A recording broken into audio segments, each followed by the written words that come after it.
Well, hello and welcome to Unspoken Truths special February Black History Month edition. With me today is Miss Sharon Roberts and Miss Carla Hill, and I am so excited to bring them to you all yet again. Because if you remember, we saw them for the panel for Unspoken Truths of Being Black with Breast Cancer. And I'm so excited to get them back again.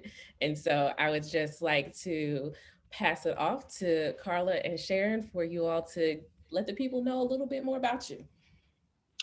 Well, thank you so much. Anytime I get an Unspoken Truths invitation, I love it. Chantée and I are cohort buddies from Georgetown University's Diversity and Inclusion Executive Certification Program.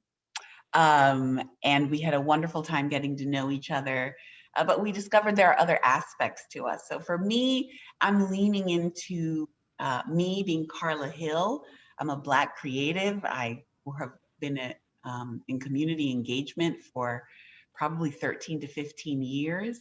And most of my career, including early days in teaching, has been about empowering my community, empowering my Black and Brown community, empowering my working class community where I grew up, to know that they are entitled to be in any space that they want to be. And that's hard sometimes because we have old ghosts walking around in our cities and towns of things that have happened that have said, no, this isn't for you. But my mother has always said that anything can be for you, as long as you work hard, you put your mind to it, you are allowed to make space for yourself. So I do that in the community, and I'm also trying to do that with myself, making space for myself in spaces where I do visualize where I belong, and I just have to get over the fear to do that. I do that for other people better than myself. That's usually how it works. Thank Well, hello, everyone, and it's good to see you again, Carla and Chantée, one of the loves of my life. My name is Sharon Roberts, and I met Chantée through the GED program at Prince George's Community College. I am a federal government worker. I'm a program analyst, and I took on the job at the college out of necessity. And it has become a passion. I've been doing both a full-time and part-time job now for 13 years. And the GED program has really become a passion. It's opened up my eyes to the problem of illiteracy and how many people, particularly our people, don't have a high school diploma. And with foreign individuals coming over, those numbers have increased. And it's a tiring schedule, but I feel like I'm making a difference. Every time someone gets that high school diploma, I just rejoice, and I'm just happy for them because, you know, you never know what people have gone through. You never know why an individual did not get that high school diploma. And so that's become more of a, like I say, a passion, a ministry almost for me, because I find myself being a counselor, particularly to Black women. And I find myself sharing a lot of my story, my personal story with them, to let them know they're not alone. They're not the first nor the last to go through whatever it is they've been through, it be it a bad relationship, a pregnancy, out of wedlock, just, abuse, sickness, all of that. We've all been through something. I have a motto. I tell them life happens. And when it happens, what are you going to do? Are you going to lay down and die and give into it? Or are you going to say, okay, what do I do to get out of this? So with that, that's pretty much what I do now. I'll leave it at that. That's what I do now. There's a lot more to me than that, but that's where I am now. Yes, thank you for sharing that. I remember when I first started with the GED program I'm not gonna call, I'm not gonna do the initials, at Prince George's Community College. And I was doing it because I wanted to provide some sort of service. And I used to have to remind the students of that. I was like, this is not milk and honey from a payment perspective. Mhm. Let me be clear. This is because I want to be here. But the Right. time that I had a student, because I taught math, and the first time I had a student that walked across the stage, it was like I had walked across the stage. I was so excited for them. And I was like, okay, we got to keep this feeling going. But it was just, they needed someone to care. And that's why I really appreciated the program and the programs across the country that do the work, because it is work. It's work on our end, it's work on the students' end, but with that commitment, it's just, and just to hear what they're doing now is even more heartwarming. So thank you for sharing that. Mhm. So today we are talking about being Black in America. Woo! And you're Black women, both married to Black men.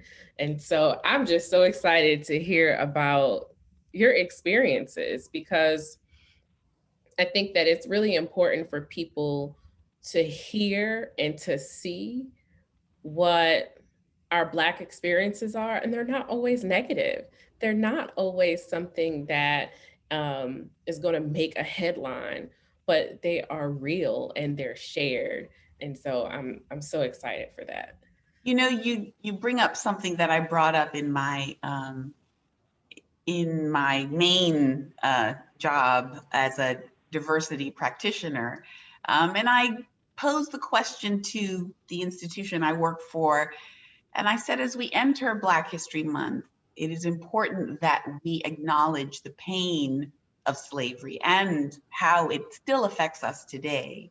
But for our students, it is important that we do not lead with a slave narrative. So my intention as the diversity practitioner for this educational institution is that the students get at least once a week, in addition to having some distinguished speakers, at least once a week in the month of February, they are introduced to Black people that come from all walks of life. So for instance, the first video that was shown was about the young Black female doctor, and I should have had my notes here, who is leading the way in vaccines, who had led the way in the development of the vaccine for COVID-19. It is important that students who are not Black and brown see examples of success and legacy that look different. The second video that I'll be introducing this week is about Black cowboys and cowgirls and how they still exist. There is a whole Black culture that that loves that life, and they've played a prominent part in Black Lives Matter, that movement of Black cowboys and cowgirls. And the third one, because at my particular school, there's a week off. So we lose a week. I could make a joke, but I won't, because the month is already short. Yeah. But the third one is about Robert Battle. I'm in Miami. Robert Battle is the creative director of the preeminent Alvin Ailey American Dance Theater.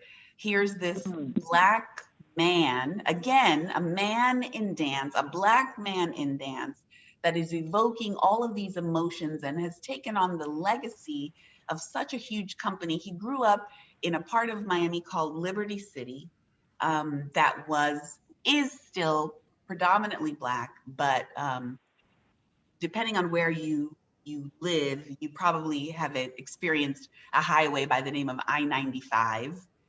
Well, when I-95 was built in Miami, it destroyed thriving Black communities like Overtown and Liberty City. It went right through those communities, and those communities have not necessarily bounced back in the way that they should have. So 3 current examples of the breadth of Black people, right? Because we started the year off with I don't know, I was absent. I probably shouldn't have been absent. And there was some sort of bingo or some sort of game. And God bless Harriet Tubman. But Lord, we are so many more than just this story of trauma. Yes. And I think white students, non-white students, my non-white, white students and my white faculty and colleagues, they need to know, when talking about the vaccine, a lot of them still don't know. Grown people my age who are not Black do not know that there was a Tuskegee experiment. And that's why Black folks have a hard time being the first in line for these vaccines right now.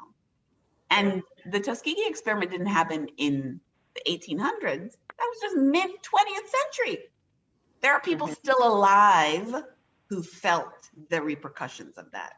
So there's so much educating to do, and for our own people, but certainly those who are just learning this history, right? It's like an awakening right now. Mm-hmm. You know, it's interesting that you say you bring that up, these videos that you're doing in the classroom or, you know, in the educational field. So I worked for the Department of Agriculture. And before that, I worked for Time Magazine. The bulk of my career was with Time Magazine. And in both industries, I witnessed us, minorities, brown people, Asian people, not being in the workplace. And when I was at the magazine, I think I was one of 3 Black employees. There were about 125 overall, but we were all in support positions. I worked on the reception desk, and I think there were 2 people that worked in the mailroom, so we're all Black. And I actually got my degree while working there, and, you know, I'll always be grateful for the tuition reimbursement program that they had. But over the years, so I was there 26 years, and over the years, I started to notice when we would have story conferences where everybody sat around the conference table to pitch their story ideas, there were never any minorities. Mm. And it just baffled me. I said, well, do we not write? Mm-hmm. Are we not capable of interviewing people and writing stories? And so, you know, that was discouraging. But again, you know, I'm the lowly little, and I put that in quotes, the support staff. And so I never said anything. And then after about being there 10 years, you know, I'd see one Latino come through, and then he was there for a couple of years, and then he was gone. And then they brought a Black woman in, and she was there for a couple of years, and then she was gone. And so no one stayed like the white correspondent. So one day I finally get up enough nerve to say to the editor, and that's pretty high up, the editor of the magazine, you know, I got some kahunas in me, and I said, I'm going to say something about this. And so I mentioned it, and I said, well, I sit at story conference every week, and I don't see me. I don't see my people. I don't see Latinos. I don't see Asians. I mean, and I just said, what's up with that? And so we had a conversation, and his response to me, which threw me, was, well, you know, my wife and I adopted a Vietnamese child. It was at that point that I realized I could talk until I was green in the face, and he just would not get it. Mm-hmm. And I don't hide my feelings very well. My face will tell you exactly what I'm thinking. So I'm sure I gave him the face, the look. And he said, well, the next time you're in New York, we ought to have lunch. And we ought to have lunch with this other person. And I'm thinking, that's not what I want to do. I don't want to come up to New York to have lunch. I want us to have this conversation now about why we are not more diversified. Why aren't we covering stories that go beyond the white race? Mm-hmm.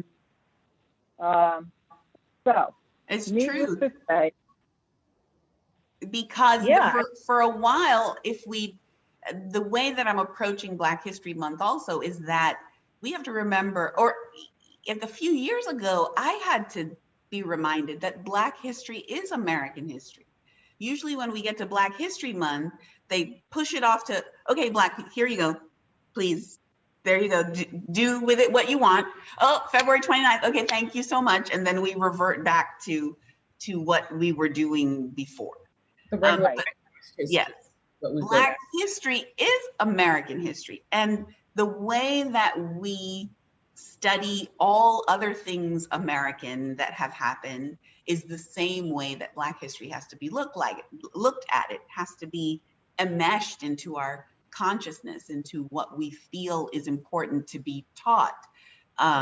So I find that this is where we're in this place now, because the world and these Gen X, Gen Z, no, I'm Gen X, right? Yes, I'm old. Gen Z, what are y'all? Y, Z, whatever. The new one. I'm not a new one. one. So I'm old.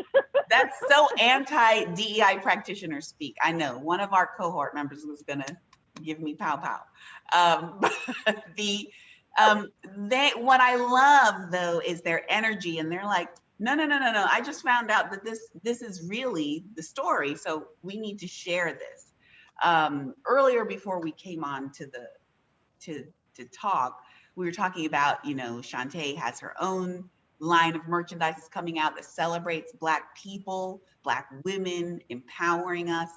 And I put on this t-shirt, Stella Jean. She is a Black designer. She's Haitian. In all of her designs, she recognizes her Haitian and Italian roots. She is of mixed heritage. But I've found, as someone who enjoys fashion, I found that even I, at times earlier in my life, there's a meme going around that we can't see buying Black as like charity. We have to see it as part of our everyday life. So sure, I was one of those, and look at my closet. I've got Italian name this and French name that. Why wouldn't I give the same energy and money to a Black designer? So I was joking with Chantée. I was like, oh, put my little pennies together to get my Stella Jean t-shirt. But you know what? I did not complain when I was putting my little pennies together to get my little Italian name, French name. You know what I mean? That almost seems normal. And and I'm now, as I've gotten older, my wardrobe, I do save my pennies, but I give it to independent designers. And I try to find those Black designers who are also creating timeless design. Yeah, and that's the thing for me, right? Because I support who has what I want. Well, that's what I was going to say. I will go and look for a Black person or a brown person who is inventing and creating these things, but sometimes they don't look like me, and that's okay too. But it's remembering that they're part of the pool. It's like recruiting, right? It's like, oh, well, no, there are no brown or Black candidates here. It's like, well, did you look? And so I look first, like, okay, earrings, cool earrings. Where can I find those? I could go on Etsy and not know who made them.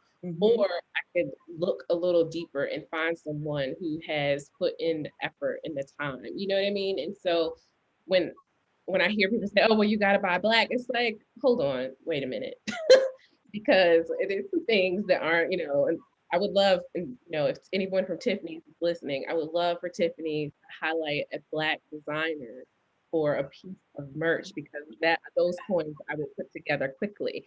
Like there's one designer there, and I don't want to get into trouble, but she's been on lock at Tiffany since the beginning of and I'm like, silversmithing Tiffany is known for like these beautiful silver cuffs. And silversmithing is something that Black folk from the continent, generations. Like, my God, can you think about if Tiffany, girl, you just came up with an idea. Let me write somebody. Because I want that cuff. Listen, I want the earrings, the necklace, the rings. Like, I want it all. Is Tiffany listening? Look how much money they're about to make. I mean, they got money already. Like, I'll give you some more. That is such a great idea. Yeah, I'm making a note. I'm making my note of that for sure.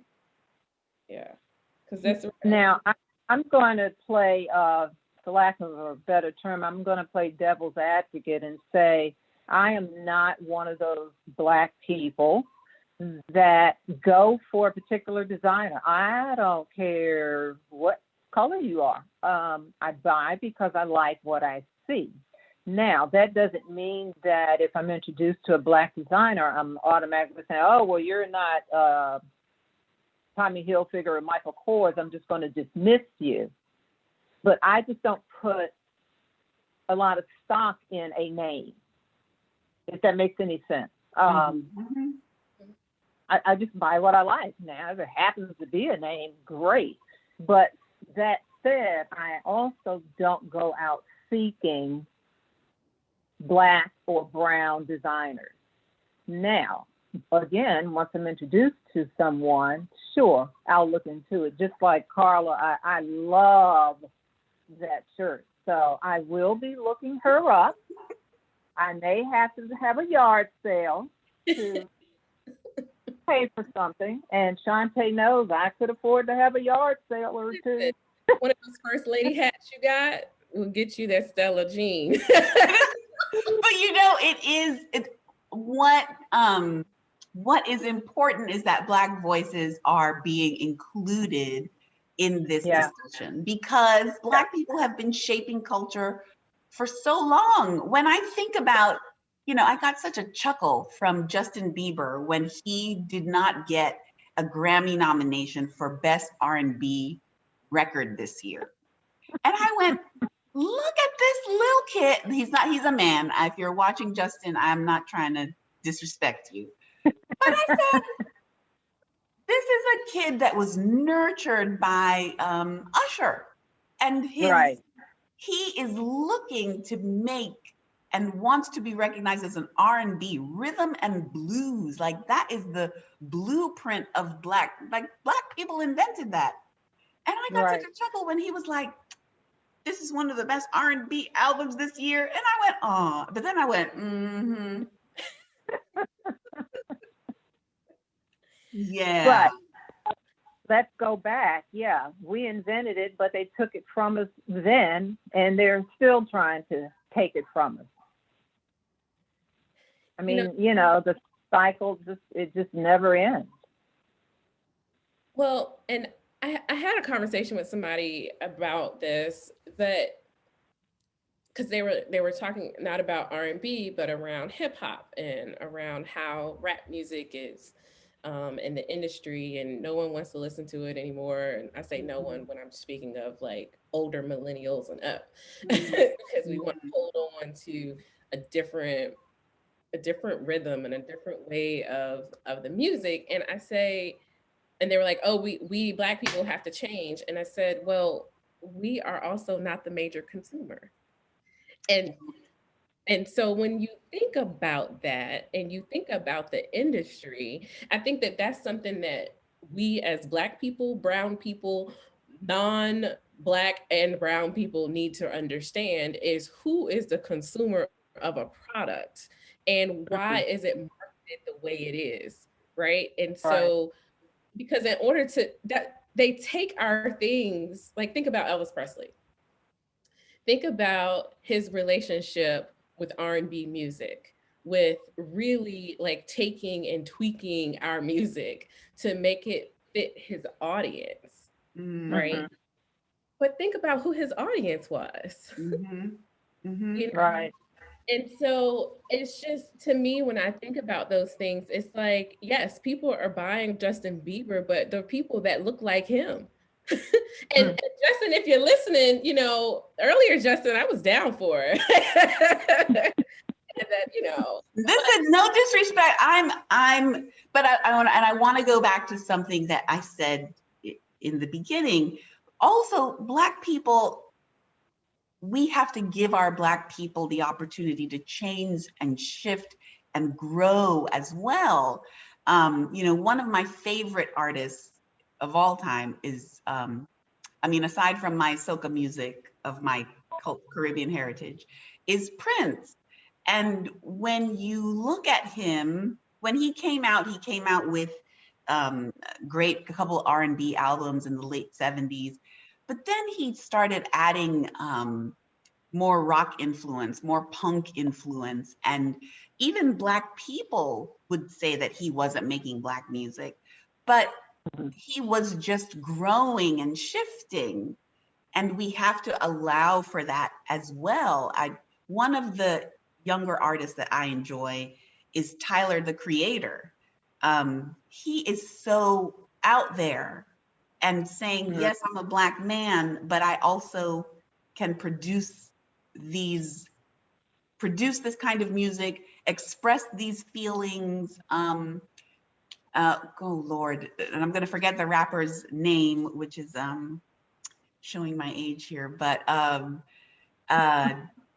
anyway, he talks about depression in his work, and we have to be allowed as Black people to have this breath of who we can be and our feelings. That makes me think of this show that Chantée and I watch. I won't name it, but it's a music show. And we see Black contestants who want to be country artists, but we never see them go beyond that show. And we sit, Chantée and I, we search the internet and we're waiting to see that they've produced an album or released an album, and we never do. And I'm like, well, why is that? I would love to support a Black country artist. But they just for some reason, and we know what that is. Look at the audience. There's a certain amount of unacceptance. Even this, Old Town Road, which was meant to be a fun song, but there was a big controversy of why it couldn't be a country song. Right. It's they just had music. To add a country singer on it to make it a country song, which I thought was so ridiculous. This country is kids. There's a 3-year-old that runs around the house that's her favorite song. And poor horse is going wherever it's supposed to go. But it's, and you think about I think about Hootie and the Blowfish, right? For a long time, I didn't know that Hootie was Black, for a very long time. Mm-hmm. But they did that to captivate the audience before revealing. And it's really unfortunate that a man with such an amazing voice had to hide behind a very generic name in general, but also wasn't able to share with the world who he was. And, it's so unfortunate that there are these genres, but I even think about in life, right? There are these buckets that we are categories that we get placed into, and trying to break out of them is just short of drowning in feeling like you're giving up everything. When in actuality, it's like people always talk about thinking outside of the box. Well, then let's take one of those corners off of it and let it be open, and it's no longer a box. It's like an open dollhouse. You So, know, so I mentioned that I'm at Department of Agriculture, and they're starting a program where they are going to have established career scientists go into urban schools to introduce kids to agriculture. Now, I have to laugh because, as you said, Carla, going way back, that's what we did. I mean, we were the farmers. We took care of the land. I mean, that's just in our DNA. But if you look around the Department of Agriculture at the scientists, you won't see us. And so they're starting this pilot program now. I have never enjoyed my federal government job. It's a paycheck and it's benefits. And now I am getting ready to retire within 2 years. And so I hear about this pilot program and I'm excited. I am so excited to be a part of that because these kids need to see us in these fields. They need to know that they can be an entomologist. They need to know that they can be a breeder. But if they never see us in those fields, you know, so, but with that, our kids also need to expand their horizons and say there are other careers out here other than sports, entertainment, celebrity. I'm sorry. I get on that bandwagon and I just run with it. And there's nothing wrong with sports and music and art, but there are other fields. There's a high school right near me now, Duval High School, and they have built a whole wing to the school that is an aeronautical engineering program. I am so excited. I mean, I almost want to go adopt a kid just to put them in the program because I refuse to believe that we can't flourish in those fields. You know what I'm saying? Agreed. I think representation is absolutely, absolutely necessary. And I want to tell you, Barrington Irving, Black pilot, we don't hear enough about him. He's based in South Florida, but Barrington Irving has built a whole aviation program just because of what you're saying, Ms. Sharon. He's done that here in South Florida to help young people know that there are other careers, and he even helps students build planes. Like they build a plane, they look at the insides of the plane, they learn to fly. So Barrington Irving is a wonderful name and a wonderful person who is doing exactly that. Representation matters. They have to be able to see, particularly in this country still, we have to be able to see ourselves in things. So going back to my point, it is so important at a educational institution like mine where there are few Black students. You never know. I mean, remember the days of the field trip, and you'd go on a field trip and discover something that you didn't know? Yeah. It's kind of like this discovery. And when you see someone that looks like you, it helps to reinforce that, yeah, I could do that. I can think about that. So that representation matters so much. I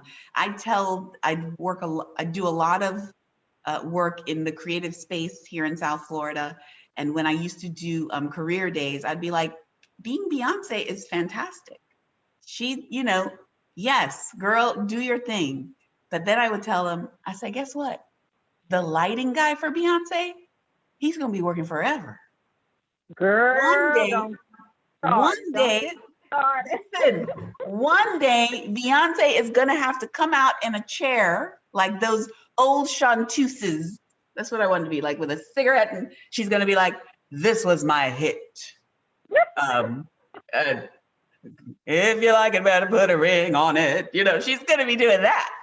Listen, B, you listening. That was all Miss Carla Hill. I think that you were going to be able to walk out on your own with your cigarette singing if you want to put a ring on it. Listen, one day she's going to have to be in a chair. But guess what? The lighting guy will have still been working for her. The makeup woman or man still got to put her, like those careers behind the scenes are really where it's at. There's one Beyonce. Girlfriend. I tell these young men in particular, see, now you done started something now. They want to be these great football players and basketball players. And I say, honey, now, you know, maybe 1% of you all playing this sport are really going to make it to the NBA and NFL. But how about this? They need agents. They need sports writers. They need trainers. They need chefs. Yes, honey, they hire personal chefs. So they sure do. Playing ball is all well and fine, and going off to college and getting that scholarship because of your athletic prowess, that's all great and fine. But less than 1% of you make it. So what are you going to do when they say, oh, well, you know, you're average? You can still be in that industry. There's a program that a lot of schools have now started. It's called Arena Management. You can be the manager of the arena. That's right. Or the stadium. I mean, come on, people. Listen, you're thick of it. I have to tell a story. Now, I don't believe in clipping children's wings.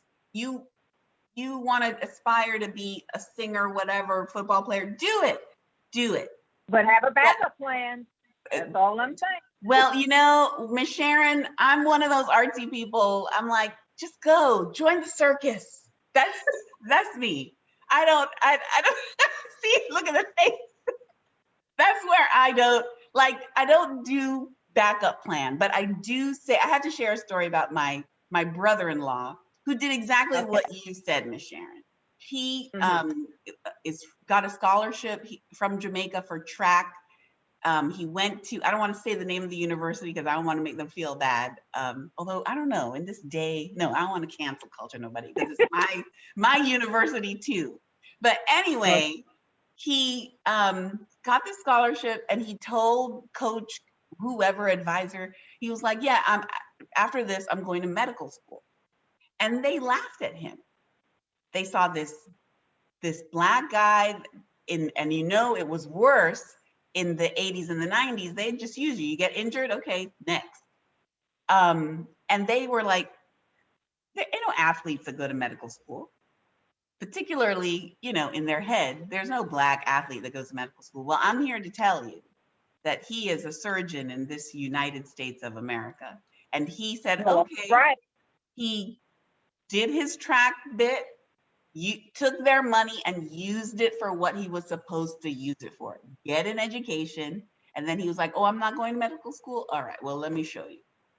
You know, but so there's so many pieces to this puzzle, right, that you all are talking about. In my brain, it's like, oh my goodness. But there is, I think that there are 3 different generations on this Zoom call today, right? And I just saw the difference in the generations from a mindset on what is your plan? What do you want to be, you know, and how do you join the circus? Join the circus to, well, what's your backup plan? I'm over here like, huh. I was like, well, I mean, if you want to join the circus, let's talk about it. You got your money right? You okay? All right. I mean, you know, but you know, so that's okay, so you want to play football. Now, my family laughs at me about this. I say, play football, but be the kicker. Why? Because the kicker is going to have a longer career than the other position. And the kicker can live in the same neighborhood as the quarterback. Okay, so your face won't be plastered on the Wheaties bar, but guess what? You won't get all broken up. You'll get paid, and you'll be in the NFL. So I Listen, say start these kids out at a young age. Kick, walk them down the street and teach them how to kick so that they can be a kicker in the NFL. That's and all I'm saying. then I'm on the other end, like, you want to cut off the side of your head and paint it purple and you want to try a punk band, do it. Do it. Like, because I believe that people you have to like try, no regrets. No regrets. And I think that what I also, and for me, I'm like, are there enough people that know, enough parents and aunties and uncles and grandparents that are cultivating what a dream can be in a child? Because when you only see Black athletes, Black rappers, or whatever, then that's what your dream is to be. Like your dream is not to be a lawyer or a doctor because you don't see it. And so that's one of the things I celebrate the most about having a Black female, woman vice president, because it is representation that we can have someone in the White House that looks like us. That's a woman. What? Get out of here. Like, that's not a first lady, that's not a second lady, but a VP. Also, what is exciting also, my husband and I talked about this, and there may have been an article about it, but there's a whole generation now of young people that have seen a Black president, that have seen a Black Asian vice president, that have seen now, what do they call, second husband. This is their norm. We are steady up here. Oh my gosh. Ooh, and it is a wonderful moment in history. But for these kids now, they're like, oh yeah, of course, can have a Black president. What are you talking about? Whereas we're still in awe, right? They have seen Black Panther. I remember, I'm not a comic book gal, but when I saw Black Panther in the movies, I was just like, oh my God. But these kids, they're just like, yeah, Black superhero, okay. Which I think is so great, that it's just every day to them, just a good number. Yeah, it's part of their norm. And now they've seen a Black poet, other than reading about a Black poet, Amanda Gorman. I mean, hey, if you watched the inauguration, remember the name, Okay, so you like to rap, and that's, being creative with words. Well, what is poetry? It's going to have her on the Super Bowl, is what it's doing. She's the first poet to open up the Super Bowl. I mean, but it's seeing it, right? And it's visualizing it. And when I think of a Black poet before her, I mean, and I know there are a lot of Black poets out there, and I know I listen and I've read you, but who comes to my mind is Miss Maya Angelou. Like, she's the first that comes to my head because of just how she has just been implanted into the culture. And so, but it's, as a younger person looking at this, seemed to be at that time in my life older, like, what is this? She's an old lady talking about poetry, talking about slavery, those things. And so while it was representation, right, we also need to have representation in a time frame, right? And so that it's not like, oh, I mean, I remember before, I mean, when I was 20, I was like, oh my God, 40 is so old. Oh my God, it's so, well, 40 ain't really that old. 40 is young. Like, let me just go out on the record and say 40 is young. But when you're 20 and when you're 18, and God forbid, when you're even younger, it seems old as dirt. Like 30 seems like, oh my God, I'm getting so old. No, you're just starting to live. You're just in the midst of it all. And I say that because it's really important for us, as we talk about representation and as we talk about careers and being free and loving, and to remember that there is a whole generation where this stuff is going to be normal to them. And so what do we want to make sure that normal looks like for them, because this isn't like, we don't want the first Black president to be the first Black president and the only Black president. So Right. how are we building up the law schools to get ready for us, our next president, our next best senator, who's going to come out and just knock out the races? And so when you all were talking about that, it was jarring my mind in that space.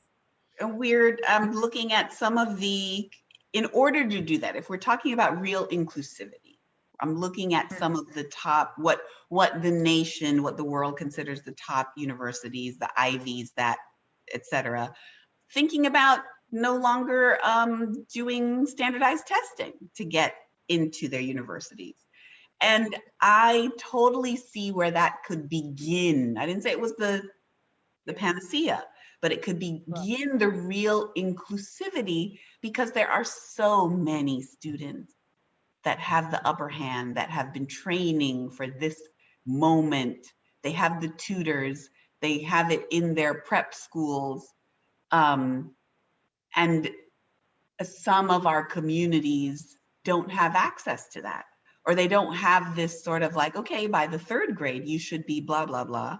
And some parents, they just don't know where to turn to get that kind of training. It's like athletic training. So I'm all for standardized testing being not necessarily all the way revoked, but optional. Yeah, and beyond that, there are a lot of people out here, like my husband, who Chantée knows very well. He is so intelligent. I always say to him, yeah, I have the college degree, but he is definitely the smarter of the two. I mean, he's just so well read, and he's a wordsmith, but he suffers from test anxiety. Mm-hmm. You tell him he has to take a test, and he just freezes up. And so you speak of the standardized test, you may know it and could pass it, but you just get in there and you freeze up. So yeah, there has to be some kind of adjustment, or like you say, some kind of option. And I see it as I understand where educational institutions can use it as a baseline for things. But let me tell you, there are some students that they know the playbook for it, the strategy, the this and the that, and it's not necessarily that they have all the brains. Well, and right. I can speak for myself in this particular area, because my parents had me take all sorts of prep classes for SATs. And I mean, when I took my pre-SAT, they thought I was a genius. When I took the actual SAT, my parents asked me, my father specifically asked me, did I sign my name? Because you get points for that. I did so poorly on that exam, and I took AP Latin. I mean, I was in these AP courses and I was like, how is this possible? I went and took the ACT and I missed 2. It is because of the way that the questions are structured, that even when you prepared for it, when it's not your norm, you don't default to it. And so, and I was so thankful that George Mason took both, because because when did I go? In 2001. So in 2000, when I was applying, and in 2001, they took both ACT and SAT. I was like, look, if this is the score, then I don't know who's gonna let me in. Like, I graduated, top 10, 15% in my class for high school, but these scores don't show that. And they didn't show it because I was like, I literally walked away saying, I don't even know what they asked me. Like, I was like, what was that? But for the ACT, it was nothing. And but it was the way that the questions were cultivated, and the way that they were just questions. I didn't feel like I was trying to be tricked or whatever.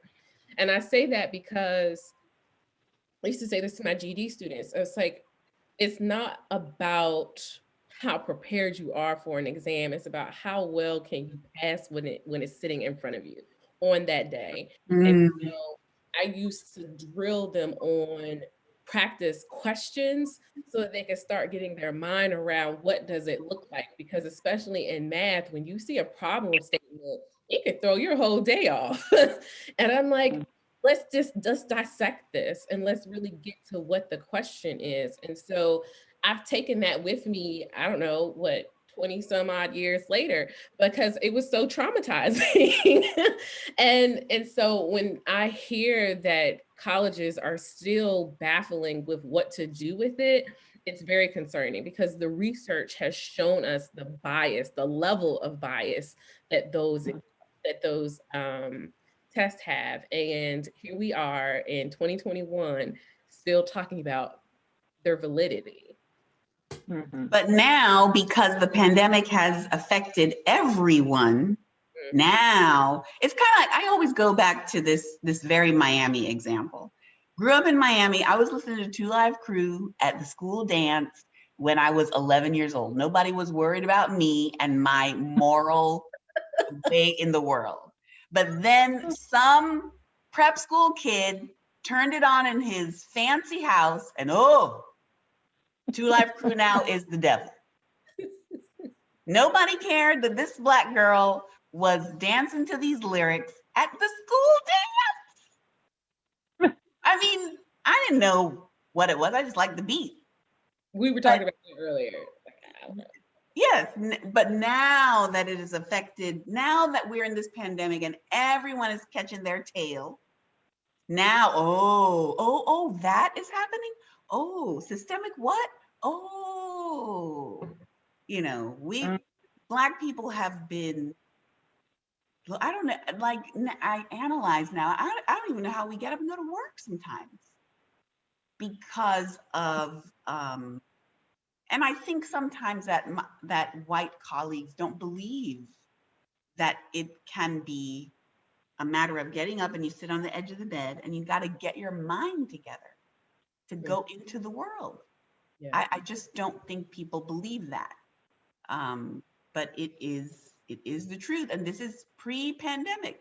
I told somebody the other day, I was like, well, dang, the Chub Rock, that's a great dance hit.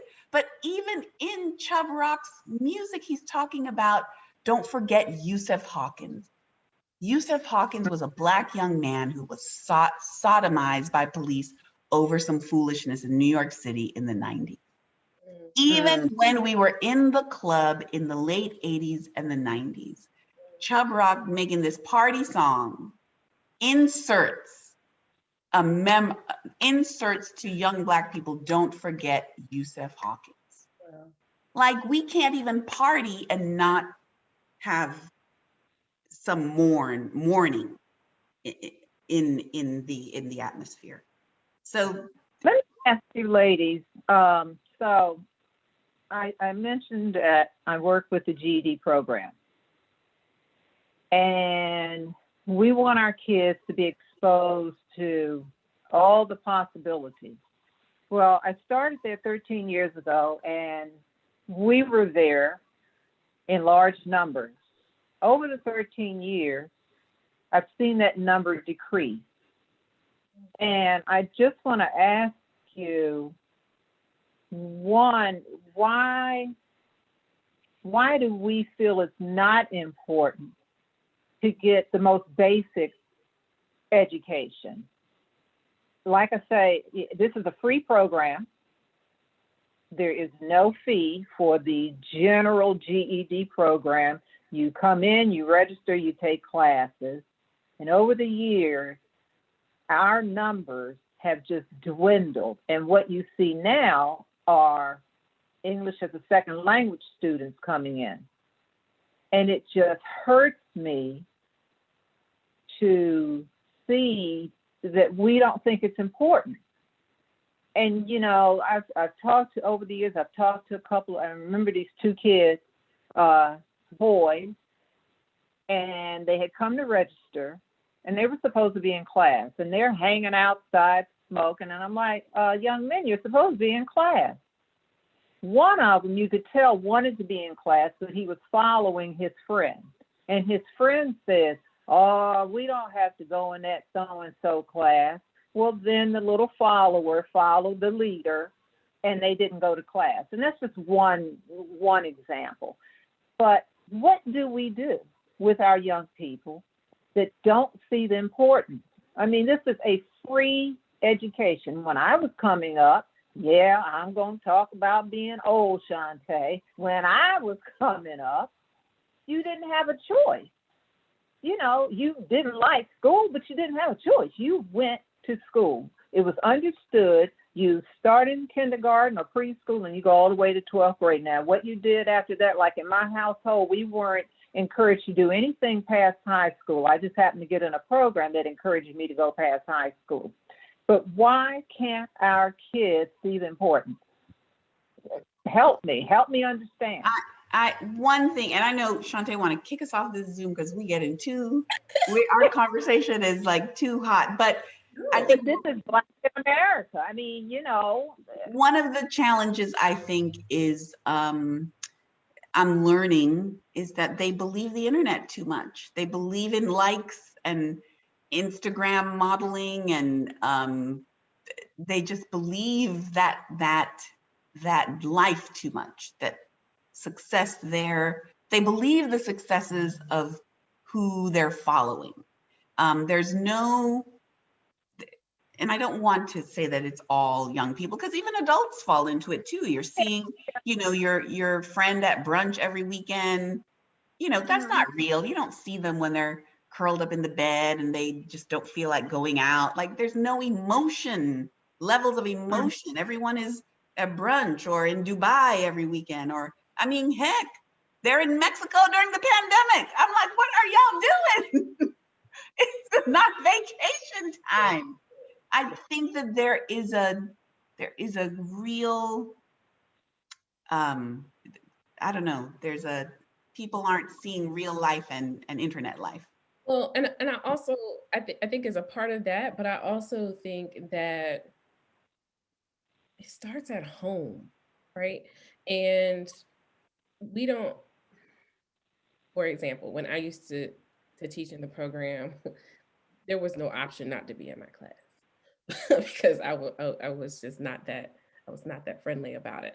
Because if I'm going to volunteer my time, which felt like volunteering, because but what if I'm going to be here, then I'm going to need you to be here, and this is what the commitment from you is. And they would have issues with getting there because they needed a ride, or they didn't see the value. And so what I started to do was at the first class, I would hand out pictures of all of these celebrities.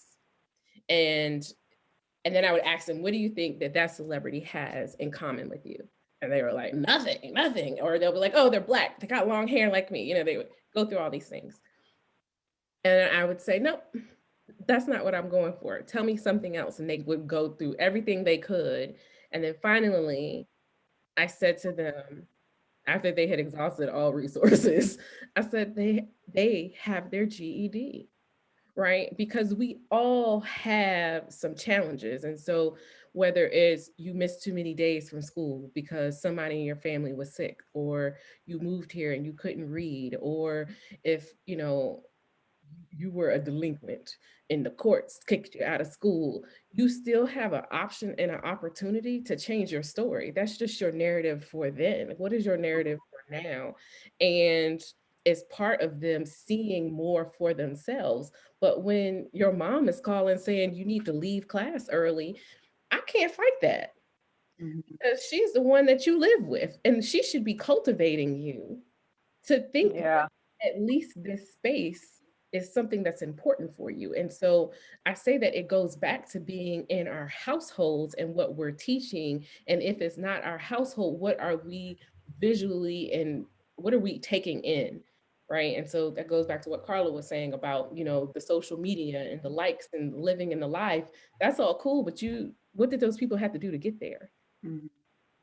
Yeah. Right. And as Carla said, when mama and daddy are doing the same thing, you know, what's the kid going to do? One of the saddest stories or conversations I witnessed, a young man comes in with his mother to sign up for the program. And I always like to ask the kid, you know, so what do you want to do? What do you want to do after you get your high school diploma? He said, I want to be a marine biologist. And the mother said, boy, stop talking like that. We don't live near any water.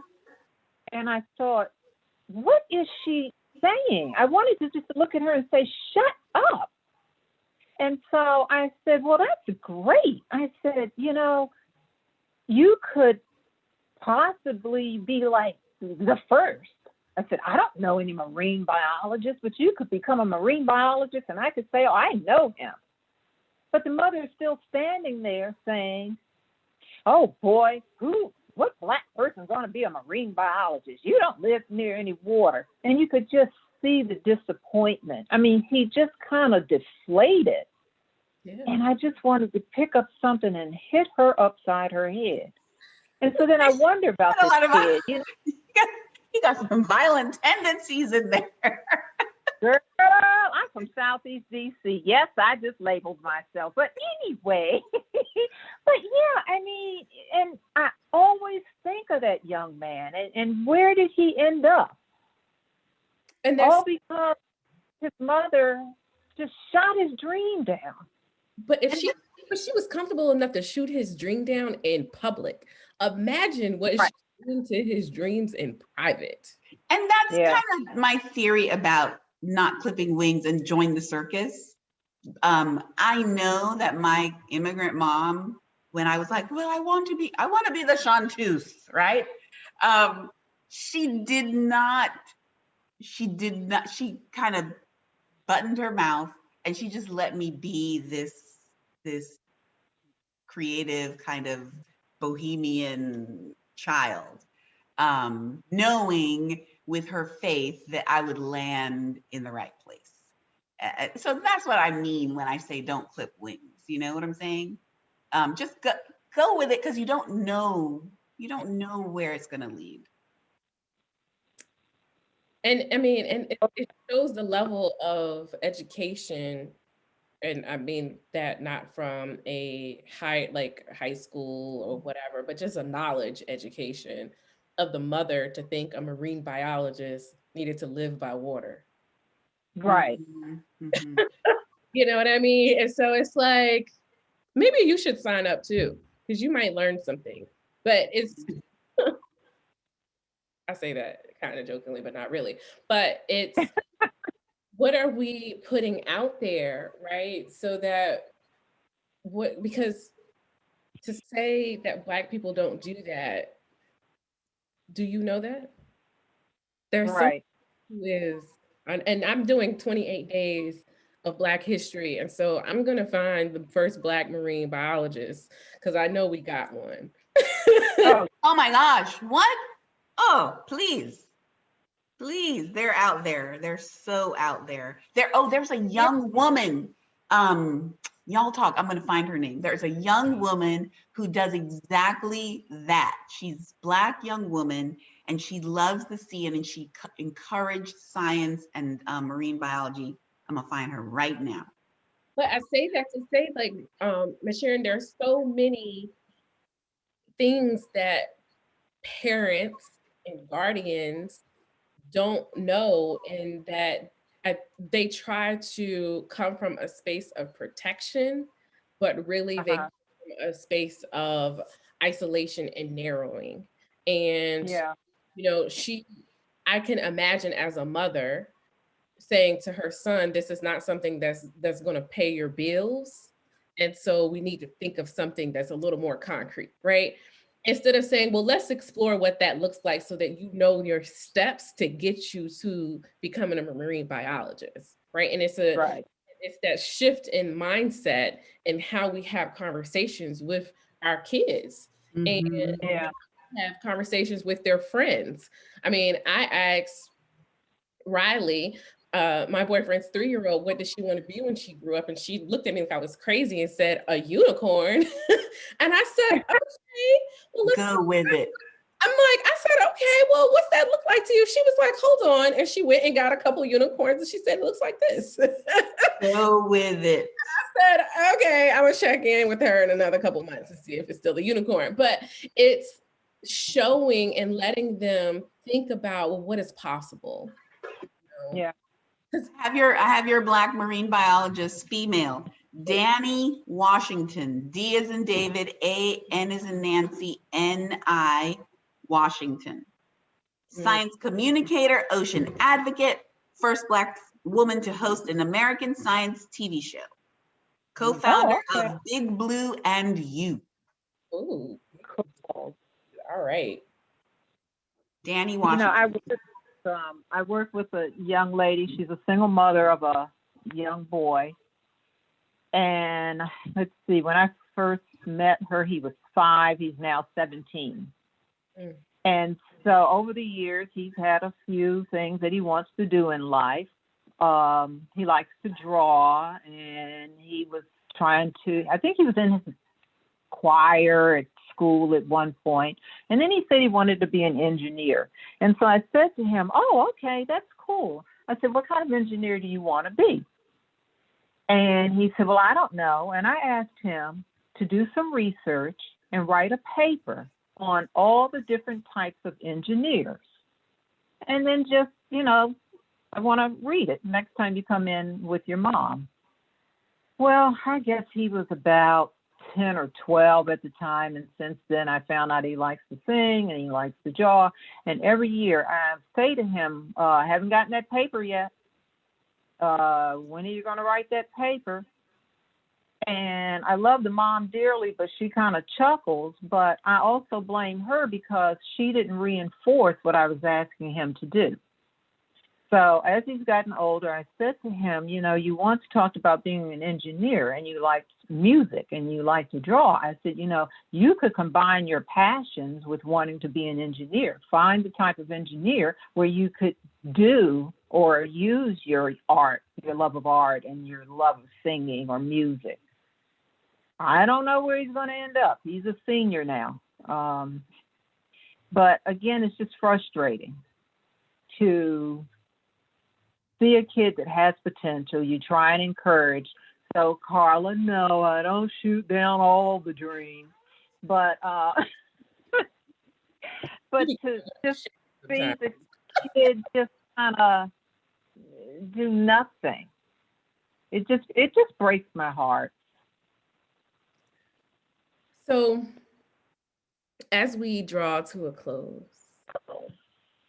and you've lost me on video, right? Yes, ma'am, we can see that. Okay.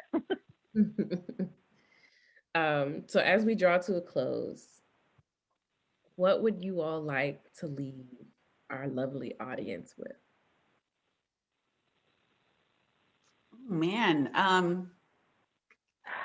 I want to make sure that people understand that what I'm saying is that 400 years of slavery is not to be ignored because we still live with the repercussions today. But I do think if you're in an educational space, you need to talk about that and also lead all of these students into the light of Black people being multifaceted, that we have emotions, that we have love, that we have pain. And I think that is something that has always been very important to me in my work. But I think this year's theme for me is not leading with the trauma. We must always, and I think in real life, we have to acknowledge trauma. But we must not, I don't think right now in these times, I'm not encouraging those who I'm around to lead with it. So that's my takeaway. And I totally agree. I say don't forget our history. Always be aware of our history, but don't use our history as an excuse for why you cannot change history, why you can't prove people wrong, because there are folks out there that see a Black face and they automatically think negative. he or she will never do anything, be anything. He or she is not capable of this or that. I tell young people all the time, prove them wrong. And in proving them wrong, you don't have to be loud and boisterous and fussing and cussing, but you can prove people wrong. And the way you do that is you open up your mind, you educate yourself, and you prove them wrong. But you also prove your ancestors proud. Make them proud for the struggle. Make them proud. Yeah, I love that. I love not leading with the trauma, and I love making them proud, because at the end of the day, we are who we are. We are wonderful, multifaceted Black people. And it's okay to be pro-Black. It's okay to be educated in whatever field or aspect of your life, whatever education means to you. It's okay to have that. And to remember that uh, sometimes you got to prove yourself wrong, because sometimes we're our worst critic. Yeah, yeah. Whatever, whoever. And that's a whole nother conversation, because that was my life coming out of high school, where I grew up in a household where I was compared to white people. And so I went into college thinking I was less than. And it took me years to take that mentality. I mean, you know, I heard that all the time from my dad. And so, yeah. But so you're so right, Chantée, when you say we have to prove to ourselves that we're more than what they say we are. Because there's a little something that's in us. Okay, so let me move my hand up, and my stomach is down here. But there's a little something that's in us that tells us and that guides us. And don't not listen to that intuition. Don't be dumb, but don't not listen to that intuition. And if you believe in a higher power, whether it's universe, God, Gandhi, whoever you pray to, and you go to guidance, ask them for that guidance to help you, because all the people that you see on Instagram doing their stuff, they showing you their Instagram life. They showing you their Facebook life. When the camera goes down, or even in that moment, you have no idea what's happening on the inside. So make sure you're cultivating a strength in yourself to get ready for what you're ready for. So I say that, and I say thank you, ladies, for joining me on yet an amazing conversation. I appreciate you. We're going to join the circus, Miss Sharon.